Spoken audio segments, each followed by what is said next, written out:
We are rolling. So we can start in 5, 4, 3, 2. Thank you so much, Mr. Secretary General, for giving us the time. First of all, I'll just have a brief contact on, as you know, the security situation in Afghanistan is getting worse in these days, and it is going to be concerning. What's your point of view about the future of Afghanistan?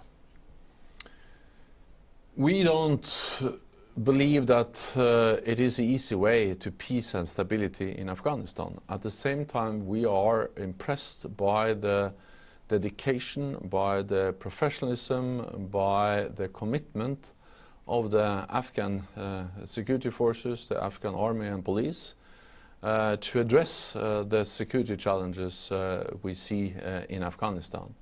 And we also welcome the political leadership of the National Unity Government of President Ghani and Chief Executive Abdullah to address both the political challenges but also the security challenges. And NATO will continue to support and to provide the political and practical support to Afghanistan to help Afghanistan moving forward. And we are encouraged by the progress we have seen, both when it comes to strengthening the Afghan security forces, but also the initiative by President Ghani to relaunch and re-establish a new political initiative to try to find a political, peaceful solution to the conflict and the challenges we see in Afghanistan. NATO is in Afghanistan for 16 years, and it's been a long time. So the main point is this: what does gone wrong that today the violence is not finished yet, and also we are facing so many challenges? Well, NATO went into Afghanistan with one main purpose, and that was to prevent Afghanistan from once again becoming a safe haven for international terrorists. And we see terrorist groups, we see Taliban, but Afghanistan is not longer a safe haven for international terrorists because they are attacked, they are under pressure, and both NATO, the US, and Afghan troops are doing their utmost in fighting and countering terrorism and terrorist groups in Afghanistan in different ways.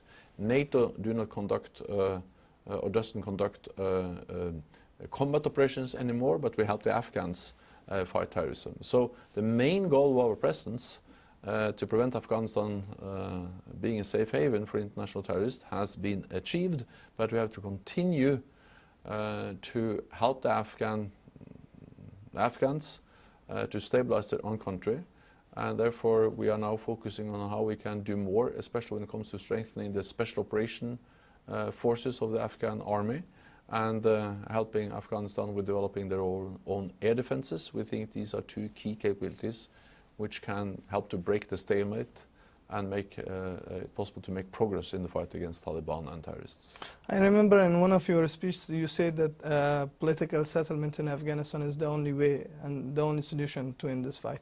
But right now we are seeing that Taliban are still fighting against our forces. So how we can achieve this political settlement with the Taliban, that they are killing our forces and also our countrymen and women?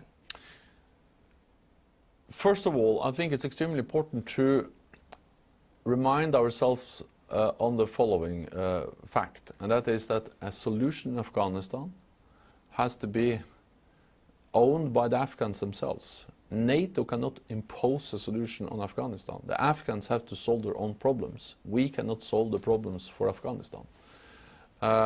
What we can do, NATO can do, is that we can help, we can assist, we can train, we can provide support, but at the end it has to be the Afghans themselves that solve the problems of Afghanistan. And therefore I welcome the fact that we have been able to end the combat operation and hand over the full responsibility for the security in Afghanistan to the Afghan security forces themselves. And NATO will not facilitate the peace process of Afghanistan. That has to be facilitated by the Afghans.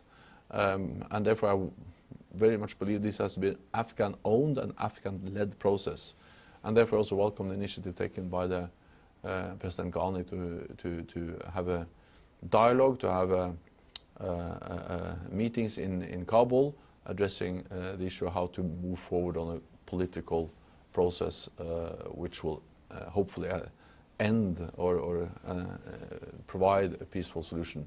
I have no illusions about that this is easy, but I can't see any other way than to work for a political solution, and it's not for me, but it's for the Afghans to do that. We can support.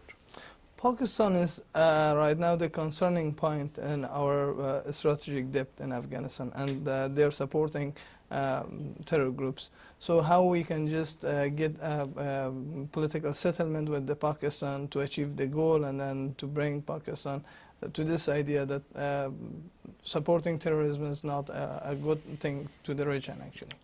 We need a regional approach, and that's also the reason why I welcome that the National Unity Government, President Ghani, has so clearly stated that the approach, the way Afghanistan is approaching the issue of how to find a political solution is done in a regional context. And of course, I call on all neighbors and all regional powers to contribute to a peaceful solution, and in no way provide any kind of support to terrorist groups or Taliban.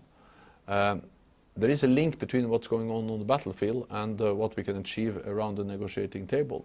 One of the reasons why we are now looking into how we can provide more support, more training for the Afghan forces is that we strongly believe that the more progress the Afghan forces are able to make on the battlefield in the fight against Taliban, the more likely it is that they can also be able to achieve progress at the negotiating table.